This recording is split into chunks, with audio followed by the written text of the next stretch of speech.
The Lives of the Saints by the Reverend Alban Butler, taken from the 4th edition, published in 1954. November 16th, St. Edmund, Archbishop of Canterbury. St. Edmund Rich was the eldest son of Reynold Rich, a tradesman of Abingdon, in Berkshire, and his wife Mabilia. His parents were but slenderly provided with the goods of this world, but possessed abundantly the true riches of virtue and divine grace. Reynold, from the sale of this stock, leaving a moderate competence for the education of his children, and for a foundation for their industry to work upon, committed them to the care of his prudent and virtuous consort, and with her free consent made his religious profession in the monastery of Evesham, where he finished his mortal course with great fervor. Mabilia, who remained in the world, was not behindhand with him in aspiring ardently to Christian perfection. To accomplish the course of her penance, and to tame her flesh, she practiced great austerities, and constantly wore a rough haircloth. She always went to church at midnight to matins, and by her own example excited her children to the heroic practice of virtue. Our saint in his childhood, by her advice, recited the whole Psalter on his knees every Sunday and holyday, before he broke his fast, and on Fridays contented himself with only bread and water. How zealous soever the mother was in inspiring into the tender minds of her children a contempt of earthly things, and the greatest ardor in the pursuit of virtue, and in suggesting to them every means of attaining to the summit of Christian perfection, Edmund not only complied joyfully with her advice, but always went beyond her directions, desiring in all his actions to carry virtue to the greatest heights. Though, in all his penances and devotions, he studied secrecy as much as possible, and was careful to shun in them the least danger of attachment to his own sense. For that fundamental maxim of virtue he had always before his eyes, that even devotion, infected with self-will and humor, becomes vicious, and it nourishes self-love and self-conceit, and the bane of all virtue and grace in the heart. As for our young saint, he seemed to have no will of his own, so mild, complying, and obliging was he to everyone, and so dutiful and obedient to his mother and masters. And the sweetness and cheerfulness wherewith he most readily obeyed, and seemed even to prevent their directions, showed his obedience to be the interior sacrifice of his heart, in which the essence of that virtue consists. For a mere exterior compliance accompanied with a reluctance, and much more, if it break out into complaints and murmuring, is a miserable state of constraint and compulsion, and a wilful and obstinate slavery to self-will, that domestic tyrant which it fosters, arms, and strengthens, instead of subduing it. Abstemiousness and temperance were easy and agreeable, and a penitential life, which appears so difficult to those who have been educated in sloth, softness, and delights, was, as it were, natural to our saint, who had from his cradle, under the direction of his prudent and virtuous mother, inured his senses to frequent privations, his body to little severities, and his will to constant denials, by perfect meekness, humility, charity, and obedience, so that it seemed as naturally pliant to the direction of reason and virtue as a glove is to the hand, to use the expression of one of his historians, and he was always a stranger to the conflicts of headstrong passions. The saint performed the first part of his studies at Oxford, in which he gave very early indications of a genius above the common standard. It is indeed easy to understand with what ardor and perseverance a person of good abilities, and deeply impressed with a sense of religion, always applies himself to study, when this becomes an essential part of his duty to God.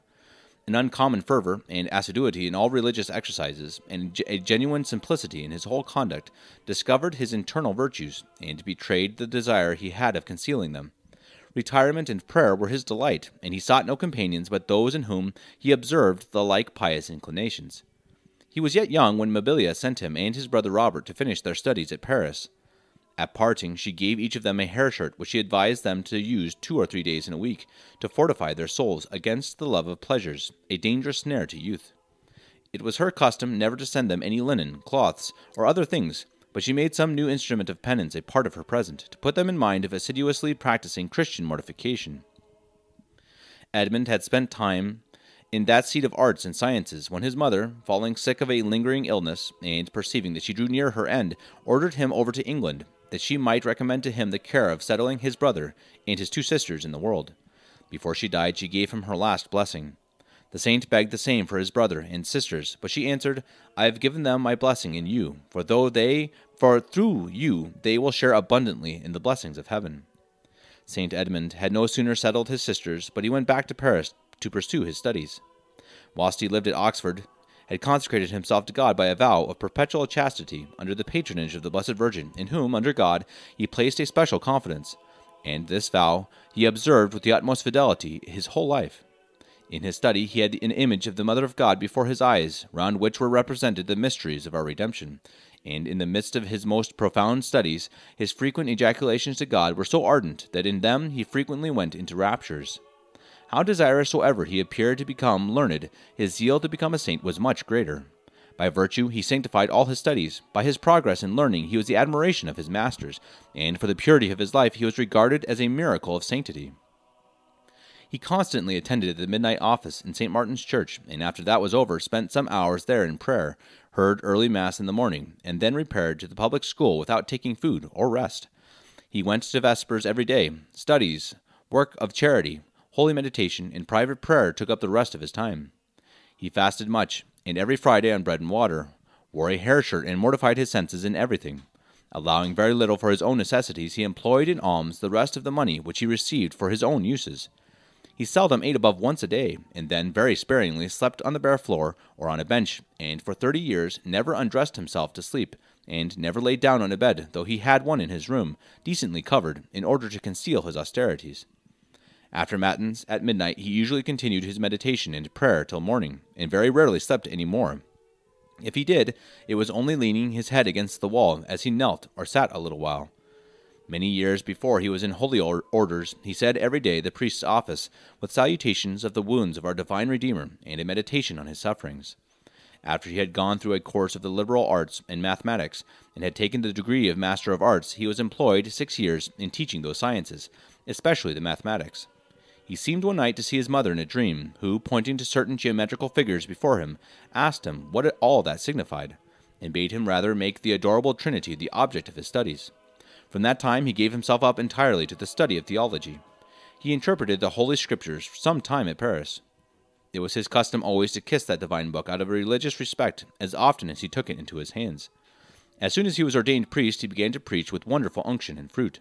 Even the lectures which he delivered in school and his ordinary discourse were seasoned with heavenly sentiments of the divine love and praises, and breathed a spirit of God which extremely edified all that were present. Several of his auditors and scholars became afterwards eminent for sanctity and learning.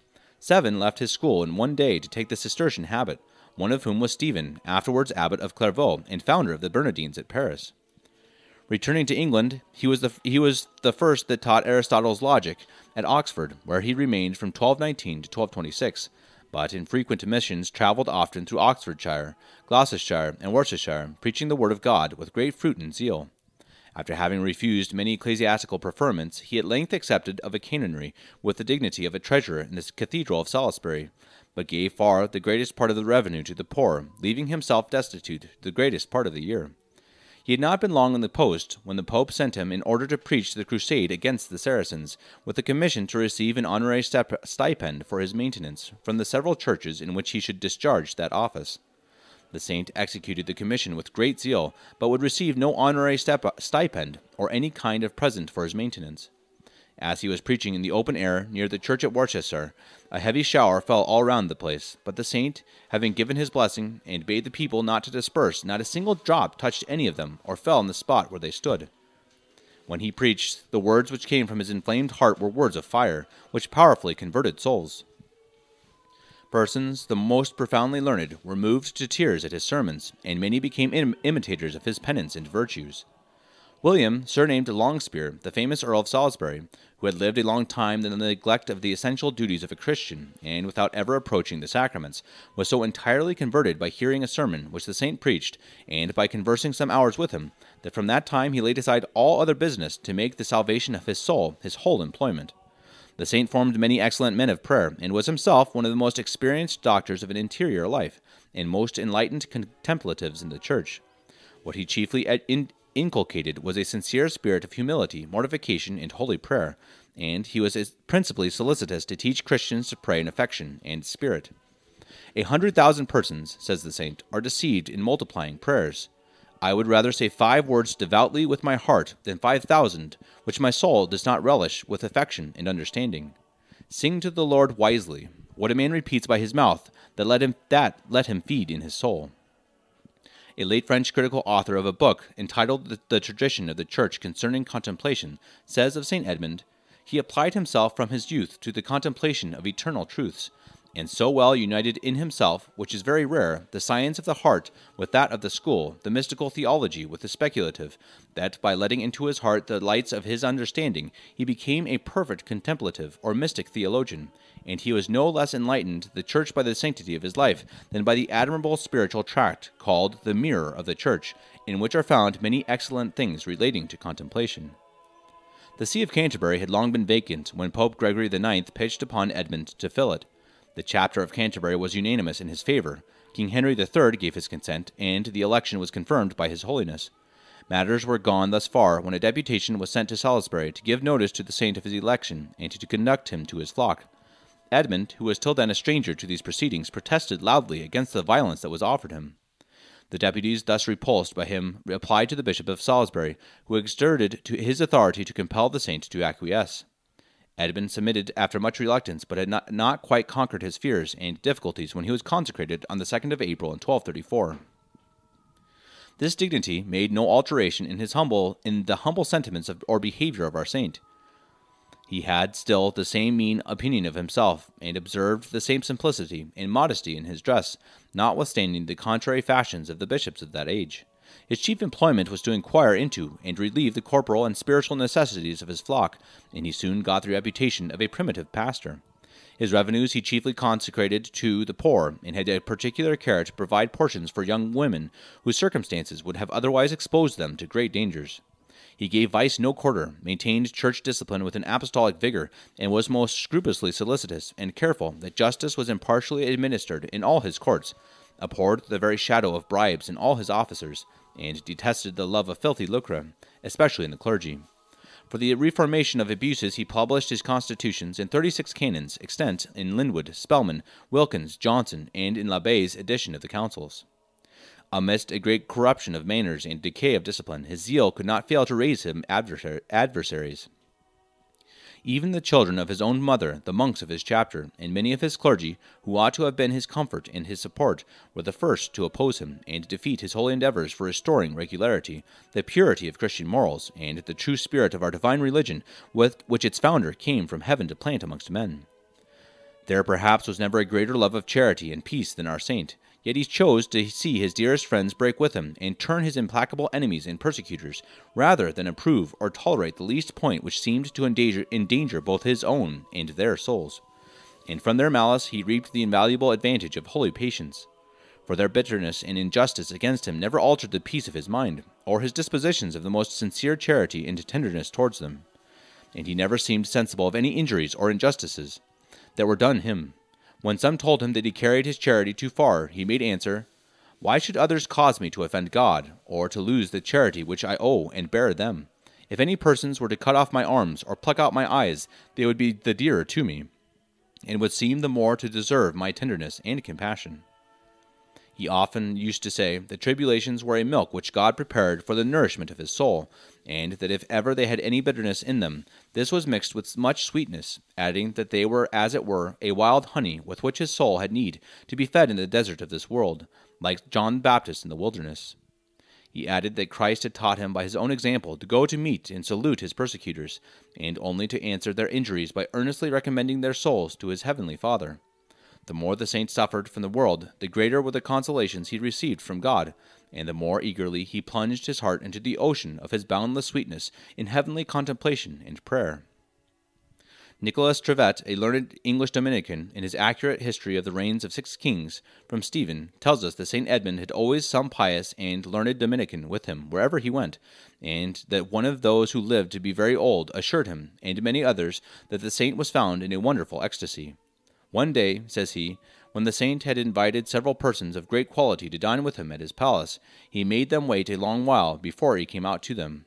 When dinner had been ready some time, St. Richard, who was his chancellor, went to call him, and found him in the chapel, raised a considerable height above the ground in prayer.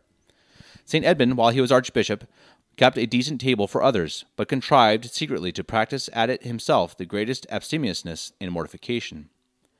The saint's trials grew every day heavier, and threatened to overwhelm him, yet he was always calm, as the halcyon riding on the waves amidst a violent tempest.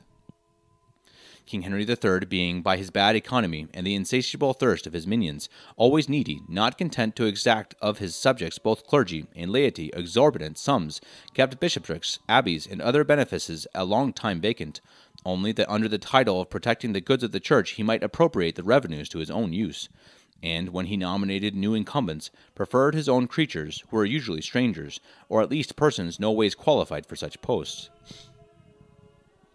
St. Edmund, not bearing an abuse which was a source of infinite disorders, obtained of Pope Gregory IX a bull, by which he was empowered and ordered to fill such vacant benefices, in case the king nominated no one within 6 months after they fell vacant. But upon the king's complaint, his holiness repealed this concession. The zealous prelate, fearing to injure his own conscience, and appeared to connive at crying abuses which he was not able to redress, passed secretly into France, thus testifying to the whole world how much he condemned such fatal enormities. Making his way to the court of France, he was graciously received by St. Louis, all the royal family, and city of Paris, where his virtue was well known. Thence he retired to Pontigny, a Cistercian abbey in Champagne, in the diocese of Auxerre, which had formerly harbored 2 of his predecessors, St. Thomas, under Henry II, and Stephen Langton, in the late reign of King John. In this retreat, the saint gave himself up to fasting and prayer, and preached frequently in the neighboring churches. His bad state of health obliging him, in compliance to the advice of physicians, to change air, he removed to a convent of regular canons at Soissy or Sacy. Seeing the monks of Pontigny in tears at his departure, he told them he should return to them on the feast of the St. Edmund the Martyr, which was verified by his body after his death, being brought thither on that day. His distemper increasing, he desired to receive the viaticum, and said, in presence of the Holy Sacrament, In thee, O Lord, I have believed, thee I have preached and taught. Thou art my witness, that I have desired nothing on earth but thee alone. As thou seest my heart to desire only thy will, may it be accomplished in me. After receiving the Holy Sacrament, he continued that whole day in wonderful devotion and spiritual jubilation, so as to seem entirely to forget and not to feel his distemper. Tears of joy and piety never ceased trickling down his cheeks, and the serenity of his countenance discovered the interior contentment of his holy soul. This his joy he expressed by alluding to a proverb then in vogue, as follows: Men say that delight or sport goeth into the belly, but I say it goeth into the heart. This inexpressible interior comfort which his soul enjoyed wonderfully discovered itself by a cheerfulness and glow which cannot be imagined, but which then appeared in his cheeks, which were before as pale as ashes. The next day he received the holy oils, and from that time always held a crucifix in his hands, kissing and saluting affectionately the precious wounds, particularly that of the side, keeping it long applied to his lips with many tears and sighs, accompanied with wonderful interior cheerfulness and joy to his last breath.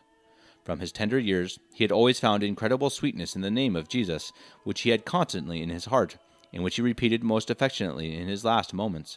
In his agony he did not lie down, but sat in a chair, sometimes leaning upon his hand, and sometimes he stood up. At length, fainting away, without any contortions or convulsions, he calmly expired, never seeming to interrupt those holy exercises which conducted his happy soul to the company of the blessed, there to continue the same praises, world without end. St. Edmund